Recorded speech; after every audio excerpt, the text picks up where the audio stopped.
ladies and gentlemen, now hosting the RizzoCast, put your hands together for Steven Risotto!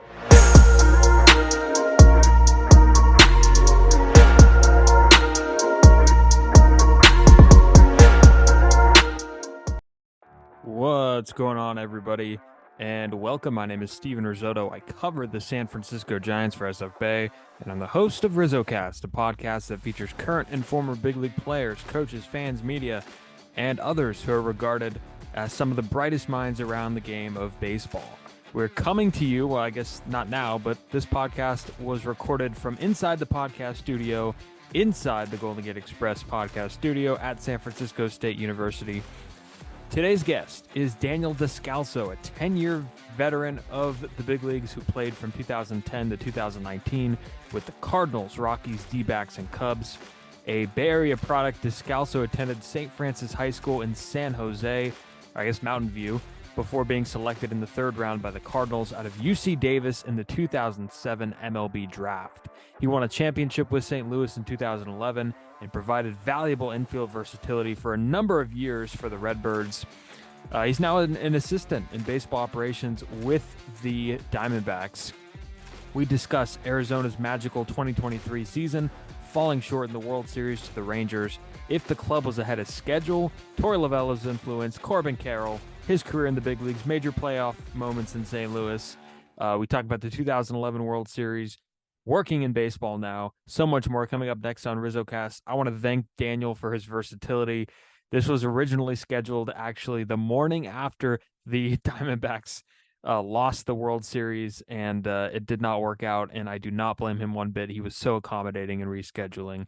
Anyways, this is episode number 155, and let's get started. All right, and we are here with Daniel Descalso, and Daniel is nice enough to take some time and join the show. Daniel, what's going on? Welcome. Hey, man, thanks for having me. And I wanna explain this real quick because we had this planned a few weeks, last week actually, and it was very unfortunate timing. You are an executive now at the Diamondbacks and in baseball operations, and it was the morning after the Diamondbacks ended up losing in the World Series to the Rangers. And I still consider you a trooper for hopping on at this point. And congrats on being National League champs too. It was quite the season for Arizona. All things considered, take me through kind of what's going through your head, and is it still fresh with how everything ended? Or are you able to kind of reflect back on such an amazing season it was down there in Arizona? Yeah, when we scheduled that, the original podcast time, I figured I would be, packing up in the morning to head to Texas for game 6 and 7, but unfortunately it didn't happen. So I kind of spaced, and we thank you for rescheduling. But yeah, it was great to be a part of the D-backs organization this year. I think we exceeded a lot of expectations, around the league, and also within our organization. We knew we had a lot of good young players coming. They showed up maybe a little bit sooner than everyone would have thought, and caught fire in October. And one of the things I've always said is sometimes it doesn't matter how you get to October. All that matters is getting hot at the right time, getting in, and then you never know what can happen.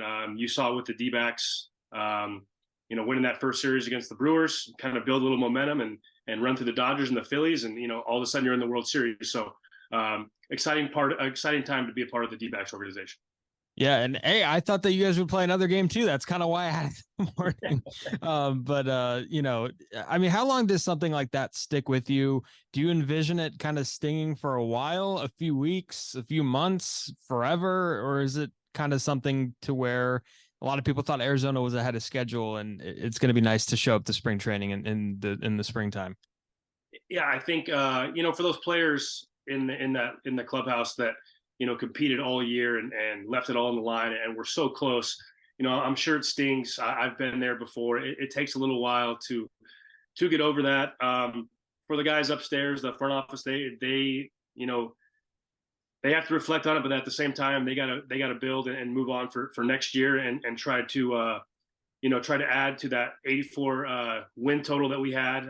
So they're already talking about pieces and things to do for next year and try to repeat it and go even farther. But you can learn a lot from playing in those postseason games, especially for that young group that we have in Arizona. They're going to be they're going to be a lot better going forward for having played in those big games in October. Yeah, and I think a lot of us watched the D-backs a significant amount in 2023. And there was that common narrative that they were ahead of schedule. Did you see it that way? Do you think, your club was really ahead of schedule, or was the time now to compete?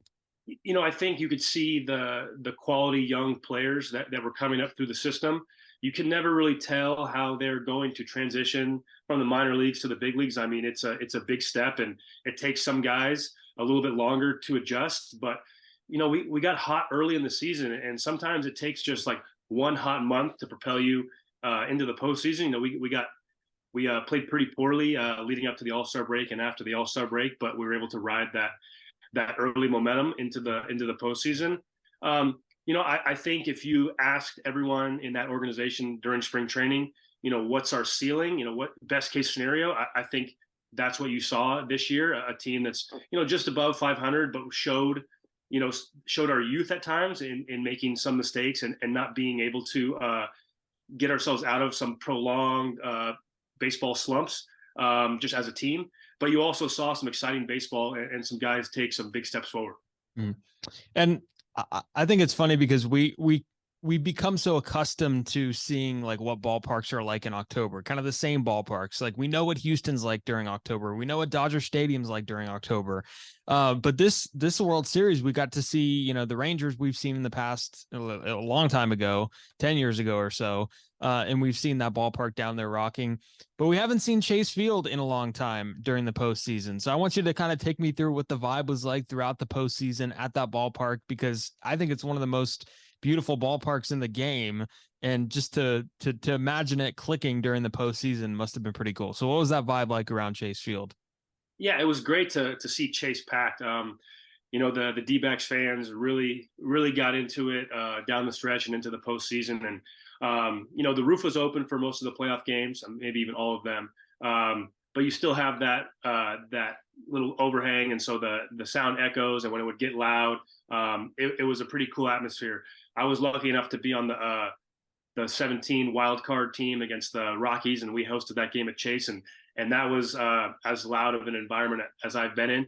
And it was great to see Chase packed like that again. It had been a while, long overdue. Sometimes in the summer when the D-backs are playing the Giants or the Cubs or other teams that travel well, there's a lot of opposing fans in the building. So it was nice to see a pro D-backs crowd fill all the seats. Is the Archie Bradley triple game, right? Yeah. That was a wild game. We were up 6-0.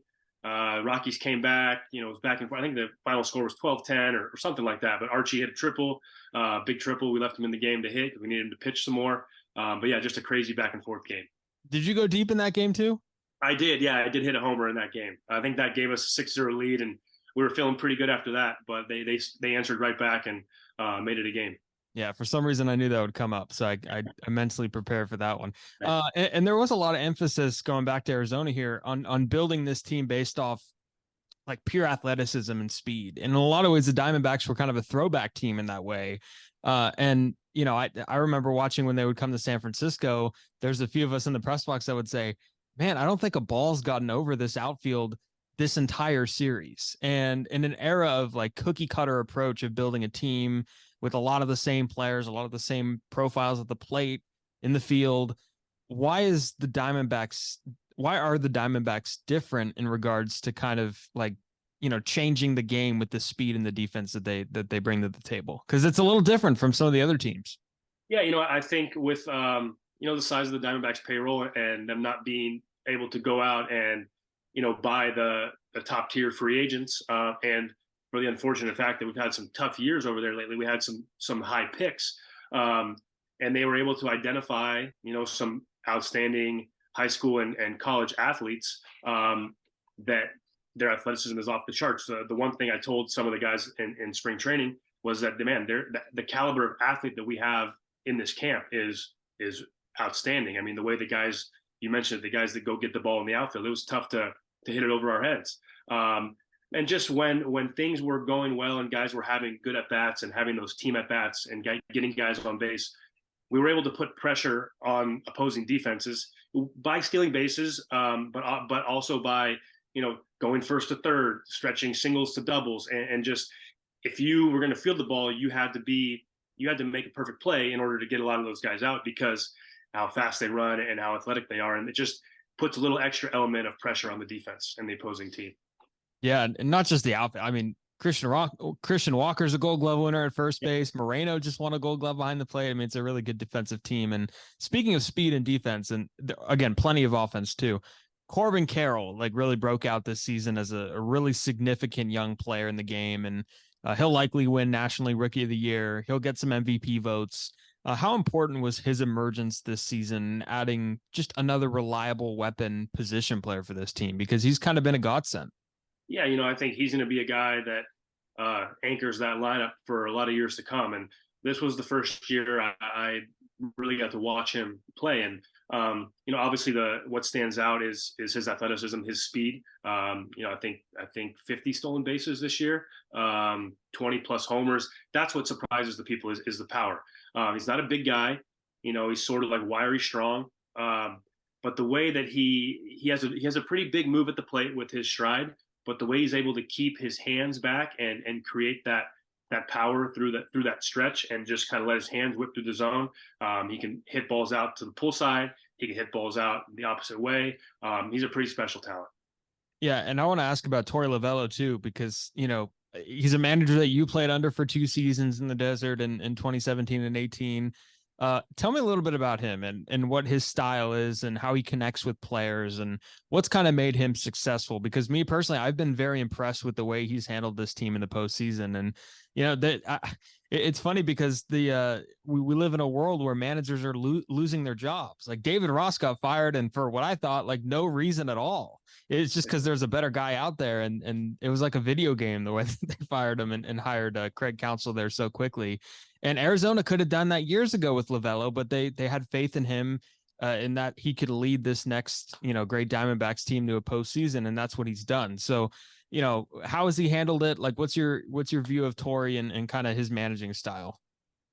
Torey's been one of my favorites since I played for him in 17 and 18. I think you brought it up. He has a great ability to connect with players. And outside of just baseball, just on a personal level, that he cares, and he talks about having each other's back in the clubhouse. He talks about caring for the guy next to you.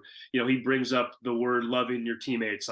People don't usually talk about that in baseball. And one thing that he also does really well, he lets his coaches coach. He doesn't micromanage, at least from what I've seen. He doesn't micromanage the pitching coach and the hitting coach and the infield guys. He trusts them to do their job, that they've hired the right people to go coach, and he lets them do their thing. And he's always going to have the players back. I think guys really appreciate that they know Torey has their best interest, and as long as that has the best interest of the team, it's going to be all good. Like you said, they stuck with him through some really tough years, through some thin talent over there. But I think now you're seeing the benefits of keeping him around pay off. Wouldn't it be nice to just have, because I understand it's an industry or a job where you're hired to be fired, but at the same time, it would be nice to have a guy that could just be there for 10, 15 years and you don't have to worry about it.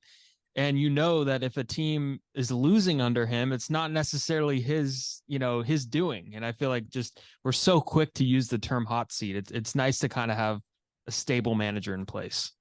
Yeah, he's been there since 17, and I think yesterday they just said he got a 3-year extension, so he's going to be, pushing close to 10 years there. Hopefully he exceeds the end of that deal and gets another one. But they've got a good thing going over there. Good relationship between him and the front office. It's pretty fun to watch. Yeah, and I think the managerial carousel, well, it's interesting. I want to see some stability in baseball.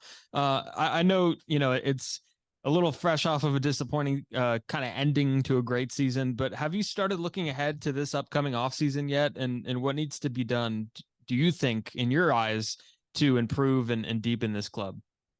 Well, I think the thing that sticks out is starting pitching. I mean, you can never have enough starting pitching, but you saw us have to use an opener throughout the playoffs, especially in those longer best of 7 series. It worked a couple times, but then in the World Series, you saw what can happen when using an opener doesn't go the way you plan. It just put us in a difficult spot. We didn't really have a choice because we didn't have another starter. But I know those guys are going to look to add starting pitching. Probably we need to stay right-handed. A lot of our bats, impact bats, are lefty, so I'm sure we're going to be looking for that and try to stabilize the third base position. But we're in a really good spot going forward this year. Hopefully have some moves to be made to improve the team and keep this thing going in the right direction. Yeah, I was thinking about the pitching too. Maybe that's a place to add. And Merrill Kelly, by the way, and Zach Gallen for that matter. But Merrill Kelly especially really impressed me with his performances in some big games. And Gallen's been great here. We know how good he is. Yeah, I mean, Gallen will get some Cy Young consideration. He's obviously the ace, but the way that Merrill pitched in the postseason, you saw his command was outstanding in some of those games. The way he was able to use the four seam at the bottom of the zone and throw the sinker off of it. And he's got that hard changeup. It just makes it really tough at bat.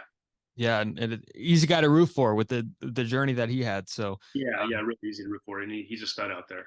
Yeah, absolutely. And all right, let's get into your career a little bit. You're a Bay Area guy from born in Redwood City, down the peninsula area. What are some of your early childhood baseball memories? Were you a Giants fan growing up? I know the A's are in the East Bay too. Where was kind of your allegiance, and what do you remember from that time? So I was a diehard A's fan. We had season tickets at the Coliseum. So we'd get to 15, 20 games a year. Sat there during when I was little, during the McGuire, Canseco, Carney Lansford, the La Russa days. So that's where I kind of learned to love baseball. My dad and I would go to the games, and he'd teach me about what was going on. And then obviously I wanted to play myself. And so San Carlos Little League was where I, started playing and, kind of found my love for playing the game, and, just tried to play as long as I could after that. And here I am today. But yeah, great growing up on the peninsula, great baseball in that area. Met a lot of, guys that ended up playing in high school with at St. Francis, and then off to UC Davis. And just a lot of fun times being born in the peninsula and playing baseball growing up there. Yeah, San Carlos Little League also produced the home run king, Barry Bonds, if I'm not mistaken. Yes, sir. A few years before my time, probably a few more homers, but same Little League. A few more, yeah. And you mentioned La Russa, which is interesting because you ended up playing for him. So was that kind of a cool thing to, manager that you grew up, watching, and then later playing for him in St. Louis? Yeah, I tell people it was the biggest pinch myself moment when I walk into my first spring training in St. Louis and Tony's there, and then Mark McGuire is the hitting coach. So yeah, that's right. I go in the cage and I got Big Mac putting balls on the tee for me. I'm like, man, this is 8-year-old me would be freaking out right now that Big Mac's helping me with my swing in the cage. So as an A's fan, that was super cool for me, and those guys were great, very influential in my career, and it was just so fun to be able to work with them. Yeah, and you mentioned UC Davis too, and I was looking at the baseball players that come from UC Davis. It's not as big as a program as maybe it once was, and there's a chance you're probably one of the heart and souls of that program. What was UC Davis baseball? Because I know a lot of people that listen are big on the local stuff, so I want to throw them a bone here. What was it like playing baseball at UC Davis, and what was the program like at that time? So my freshman year was our first year as a Division I program. They had been Division II, so we were in that transition phase from D2 to D1. And honestly, they were one of the few schools that offered me a scholarship. But they offered me a chance to come in and play right away as a freshman, or earn playing time as a freshman and play in the Big West. So I jumped on it. Not to mention it's a good academic school in case the baseball thing didn't work out. But I got to play pretty much every game from my first day of my freshman year on. So it was we didn't win a whole lot, but I learned a whole lot, and I got a chance to play against some really good pitching in the Big West and have some success and put myself on the map as a guy that should be drafted. Funny enough, 2 years ago, I went back to school because I signed after my junior year, and so I had a few classes left. So I re-enrolled at Davis and would make the drive up 80 3 times a week, take my classes, helped out with the baseball team a little bit as they'd hired a new head coach, and just try to give back to the program a little bit. I think my title was undergraduate student manager, which was pretty funny. So it was great. I got to be back on campus, finish my degree, and help out with the guys in the team a little bit. So that was a lot of fun. Yeah, that's awesome. And what would have happened if baseball didn't work out? Like, what was the career plan for Daniel Descalso? Oh man, I mean, my major was econ, so who knows what I would have done with that. I've gotten into over the last couple of years, I've really gotten into like making pizza and like sourdough bread and bagels. So who knows? Maybe my own little pizza shop or something like that. That's awesome. And you do have the Italian roots too. So my last name's Risotto. Yeah, I'm Italian. Where's your family from? They're from Lucca is the town in Italy. Yeah. Okay. So my roots are Genoa. Okay. So yeah, Nice. very similar. Third rounder by the Cardinals in '07. I always ask people that come on here, where were they when they got the call, when they were drafted? Because it's kind of a different story for everyone. Some people have gotten it, they're live on TV on MLB Network, kind of the lucky ones. And then some of them are out fishing and they get a call on their phone. Where were you when you got that call that St. Louis had picked you in the third round? So I was in Davis actually. Since we're on the quarter system, we weren't done with school yet. I think early June. I think finals week was the next week. So I'd be lying if I said I was studying for finals. I was. I think we had the.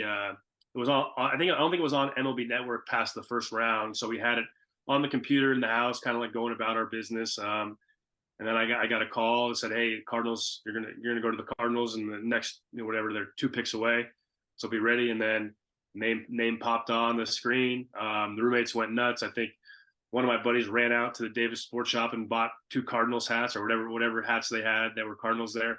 Yeah, and then we celebrated that night. So then I took my finals and was on a plane to Batavia, New York, like a week later. Yeah, you always see the people on TV after they get drafted, like they immediately put on the hat. And it's Yeah. like, how did it, like, do you have all 30 hats there? Like, I've always wondered what happens with that. So, because it would be, If you're a big enough prospect, they get you all 30 hats. If you're like me, you have to have a buddy run to the store to get you whatever. yeah, for a lot of guys, I'm sure there's some assurance from the team, like, we're going to try to get you here. But Yeah. still, I always wonder, what if there's like a mystery team that jumps in at the last minute and you don't have the hat, you're screwed. You probably just don't wear one. Yeah. St. Louis is probably a good spot because, you ended up, spending parts of 5 years there in the big leagues with the Cardinals. And like, correct me if I'm wrong here, but I always see the Cardinals as kind of being one of those special organizations in baseball where there's like a significance of putting on that jersey. Not that there's not a significance with any other organization, but just the history. And we hear about the Cardinal way quite a bit. How would you describe the expectations when you lace up that uniform every day for the Redbirds? Because it seems like there's some added bonus. Yeah, I think you're accurate there. Just the history of that organization. Going back to all the world championships they've won and the players that have come through, Stan Musial, Bob Gibson, Lou Brock, all those guys. And from the minute you get into the building, from the minute you're part of that organization, you're building towards the next world championship team. They talk about that in the minor leagues. Like, our job down here is to teach you guys how to play winning baseball so that when you get to the big leagues, you're expected to contribute to a world championship. And they preach that from the lowest level all the way on up. And they've had a lot of good continuity over the years with the guys that are in charge of the minor leagues. And, they learn from some great instructors, from George Kissel, Red Shandies. There's just been a lot of guys that have been there for a long time that teach things the way that they want it to be done. And the expectation is we're the Cardinals and we're going to win. So, it was a great time to be in that organization. They were pushing young players pretty quickly through the system. So if you showed that you were ready to get out of a level, you bumped up. So we found ourselves in like 2009 with one of the youngest AAA teams out there that did really well. And a lot of those guys were in the big leagues the next year. So it was partly being in a great organization and partly being good timing too. So can you get me a press pass for the induction ceremony when you get your red coat? No, I don't. Man, those things are tough to come by, man. I don't think I'm getting a red coat, but yeah, there's just so many great players that have come through there, and that Cardinals Hall of Fame is pretty special. And see those guys with the red jackets on opening day, the Cooperstown Hall of Famers and the Cardinals Hall of Famers. It's a big deal. There's certainly organizations that are better than others at bringing back their legends and looking back, but never say never on that red coat, Daniel. And speaking of red coats, there's 3 guys that recently retired that I know you're your former teammates, and Wainwright and Pujols and Molina. Molina and Pujols retired after last season. Wainwright just had a big farewell. What are some of your memories and memories of playing with those three guys, because they seem like larger than life in St. Louis? Yeah, Albert, I played with Albert for just over 1 year. And just the way that he prepared, obviously his first 10 years of his career are like nothing we really had seen up to that point. Crazy. And he really was like hyper focused every day, watching him go through his routine and like prepare to be Albert Pujols. What was impressive. And one like singular game memory is the World Series game in Texas, where he hit 3 homers in one game. That was awesome to be a part of. And then to see it come full circle and have him come back to St. Louis and hit those homers. And that was awesome to follow as a fan. Waino was just a great competitor, a great guy, like always fun to be around, kept it light on his days that he wasn't pitching. But when he had the ball, he locked in, he was focused. He was going to give you, everything he got. And like to watch him get that 200th win, when for a lot of the season, I'm looking at him like, man, I don't know if it's going to happen. At the beginning of the year, like, oh, he's a lock for 200, and then gets hurt, has a tough go. And like, but watching them win that game 1-0, and you could feel like, there wasn't that much left for those guys to play for. They weren't going to make the playoffs, but they wanted to make sure Adam got that 200th win. And that was cool to see. And Yadi's he's one of a kind. Like, he's such a tough player. Like, you have to peel him off the field. He does not want to come out of the lineup. He does not want to take a day off. He'll play with broken bones. I've seen him try to play with a torn oblique. The way that he would sit there in the video room and break down all the opposing hitters, and you could just kind of tell when he was back there calling a game, like he knew what that hitter was looking for, and he knew how he was going to get him out. And he's just as competitive as they get back there. All he ever cared about was winning. So those three guys have a special place in my heart, a special place in Cardinal lore. So it's weird that they're all done now. Yeah, no, definitely. And with Molina, I think his effect was immediate, because they had a tough time replacing him, and not just the production, but also the intangibles that he brought to the table. And he's a tough guy to replace, and all three of those guys are tough guys to replace. And they're all going to be in baseball for a while, as are you. With Albert's got the league office job. Wainwright's probably going to be in broadcasting. Yeah. And of course, we know Molina could have a career as a manager if he really wanted it. And throughout your career, I mean, you played everywhere around the diamond, everywhere around the infield, and it's normalized in baseball now, right? Where versatility is a tool used significantly, and everybody, from 1 to 13 or 4, however many position players are carried on a roster, they have to be able to play everywhere. If you're a shortstop who is a glove first guy and doesn't really hit, doesn't hit enough to be a starter, you got to learn a different position these days. You can't just be a backup shortstop. So what was your preparation like, knowing that you're not just going to play the same position all the time? You're not just going to be a second baseman. You're going to have some starts at third base, some other spots, first base, maybe. So what was that preparation like, kind of being a utility guy? Yeah. So for me, I had to just embrace it and just, realize that, okay, the best way for me to stick around for a long time and have an impact is to be able to play a lot of different positions, to be able to, spell some guys, to be able to, be versatile, give the manager some different looks and different options. And so then it was on me to, learn those positions and stay sharp at them. So I would make sure that I took my ground balls at all the different spots, so that I wasn't surprised when I did get in there at a spot I haven't played in a while. Learn the outfield somewhat adequately. Wasn't great out there, but I felt like I was going to catch the routine fly ball, and the one that was not as difficult. So for me, I just embraced the role and tried to not be surprised and just be as prepared as I could, so that when I did find myself in a spot that I hadn't been in a while, I was comfortable. Let's get to the good stuff, because we mentioned the Rangers kind of got the best of Arizona, but in 2011, the Cardinals defeated them in one of the most epic, it was so epic, one of the most epic World Series in history. And, from David Freese's game 6 homer, to all the other stuff that happened. And what do you remember about that group of players and that series overall?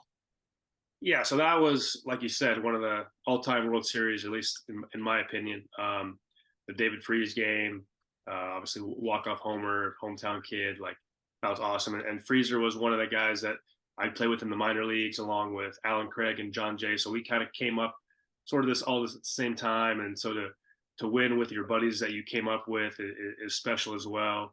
But just as a young player, like to me, looking back, it's kind of a blur. Like I was so focused and locked in on like the job at hand and trying to be prepared to, you never know what La Russa is going to do. So do I wish I would have been able to like enjoy the moment, look around a little bit more? Yes, but at the same time, like I've been able to watch some of those games and look at some things and like, oh man, I kind of forgot that happened, or I didn't realize that what the crowd was like in the stadium atmosphere. So it was super special. Obviously, great series and one of my greatest baseball memories. Do you still keep in contact with a lot of those guys from that team? Yeah. So John Jay, Alan Craig, and David Freese, we have we're on a group text. We're talk constantly, a couple times a week. I actually just got back from Europe with John Jay and his wife. The four of us traveled there early in October, and our kids hang out. So it's special that we had a 10-year reunion in 2021 to see all those guys again. It was a lot of fun. The stories come flooding back. It's like nothing's ever changed. So, and I feel bad that Alan Craig is going to be remembered by that obstruction play in 2013, because that's what I think of when I think of Alan Craig. It's not fair. A guy who is going to have a really good career. That just, I wasn't prepared to ask this, but what was like, that was such a crazy ending and nobody knew what was going on in 2013. And there's Jared Saltalamacchia and Dustin Pedroia just standing there looking at the umpire. That's like forever etched in my mind. What do you remember from that night and kind of that situation with Alan Craig and the play at the plate? Yeah, Krager's leg was busted, or something was hurt, so he couldn't really run. And then, of course, he's the one that has to try to score and gets tripped up. And I don't remember if I saw the umpire point for obstruction. He called him out at the plate. So I think we're like kind of spilling out of the dugout. And then I just remember Chris Carpenter running by, and he had been in the clubhouse and saw that it called obstruction. So he knew what was going on. I think he tried to lift up Alan Craig off the ground, but Krager's leg was like, he was obviously in pain. Like he's just laying there on the ground, and finally we ended up figuring out we won the game. Just as wild a World Series ending as you're going to find. Yeah, that World Series doesn't get talked about as much, and like when in the postseason when Tommy Pham was picked off, I saw some Cole Nwang references, and I was like, that's not right. No, that's oh yeah, that was a tough one too. I mean, yeah, you can't get picked off with Beltran at the plate. We're down by 2 or 1, whatever it was. Yeah, that was not good. But yeah, come to find out later that the Red Sox had like a scout that had seen the way that Colton took his lead, and the pitcher was alerted to it. And so I think he got him, like he waited at the right time and to like when he brought his feet together and picked over at the right time. And so it's like just great baseball scouting right there. Wow, that's a really good anecdote. I don't think I knew that. And especially being that Cole Nwang was kind of a young player who didn't have a lot of big league experience at the time. That's crazy that there's a scout there that happened to know some tendencies. And the postseason, I mean, you played in 48 postseason games, and all of them were very different circumstances. Did you ever find yourself getting extra nervous in October, or was it not nervous? Was it more adrenaline? Because, those games count more, obviously. Yeah, I don't, I mean, you have some anxiety when you're in that position, right? Like we call it nerves. If you don't feel butterflies or something, then there's something wrong with you. I think the more you do it, the easier it becomes to sort of, when you get into a big spot, sort of step out, take a deep breath and refocus. And I think being a rookie and playing in the World Series helped later in those years when we were in those big spots. And I found myself, up to bat with, bases loaded and 2 outs in the 9th or whatever it was. I had been in that spot before and was able to sort of refocus and just go out and focus on getting a good pitch to hit. So the more times you play in the postseason, I don't think it becomes easier. You just get used to that feeling and how to manage it. And one of the biggest hits that you had, one of the biggest hits in recent Cardinal playoff history, was that single up the middle in the 2012 NLDS against Washington, and it bounced off the glove of Ian Desmond, who dove for it, and then it trickled in the center field, and 2 runs came in. Did you know, like, did you see it get by Desmond? Like, what was your recollection of that hit? Because it was a huge knock in that game. Yeah, I go up to the plate. I kind of told myself, hey, if Storen throws a first pitch fastball out over the plate, like, be ready to hit. And I hit it pretty good. And I was like, oh man, I saw him dive for him. Like, he's going to catch this ball, like, game over. But hit off his glove and 2-run score. It would tie the game. Yeah. So I was just in that spot. I was just I was like, you got to be ready for the first pitch. If it's there, take a whack at it. And then my heart kind of sank when he dove for it. But then, as it tipped off his glove, obviously emotions went the other way. So that was cool. Yeah, big moment. And a few things before we head out here. I mentioned the Italian roots earlier, and you played for Team Italy in the 2017 WBC. And I hope, and I wonder if you share the same sentiment. I hope that more players were kind of, cognizant of what was going on this time around with the WBC and how exciting it was, and maybe more people will take part. And granted, the downside is it's a weird time to have it. Like, it's in March, and you want to be at spring training, you want to focus on that, and teams have investments that they need to cater to. But hopefully, like, more players will take part in that. How was that experience playing and representing your country, especially considering, the event seems to be gaining speed every time it comes around? There's more traction to it. Yeah, it was an amazing experience. I'm so glad that I was able to take part in it. It is weird being thrust into sort of like a playoff atmosphere in the middle of March, but just the group of guys that we had a great time. We didn't advance out of our pool, but we beat Mexico in Mexico on a walk-off in the first game. So that was awesome. And just making connections with some of the staff that's from the Italian Baseball Federation, and just keeping in touch with them over the years has been a lot of fun. So I know Italy made a good run this year. It was fun to watch them. And I tell anybody that asks me that has a chance to play in the WBC, no matter who it's for, like, if you're in a position with your major league club that they'll let you go, like, you should take advantage of that. It gets you out of spring training for a little bit, and it's a lot of fun. Yeah, and if you're lucky, they're going to play at Chase Field every few times around. And I think I've had someone on here. I don't know if you know the name Tyler Latorre. Tyler is one of my best friends in baseball. Yeah, is he? Great. We played together at Davis. He got to play for Italy. Yeah, so that's right. Yeah, Davis. Yeah. So Tyler's awesome.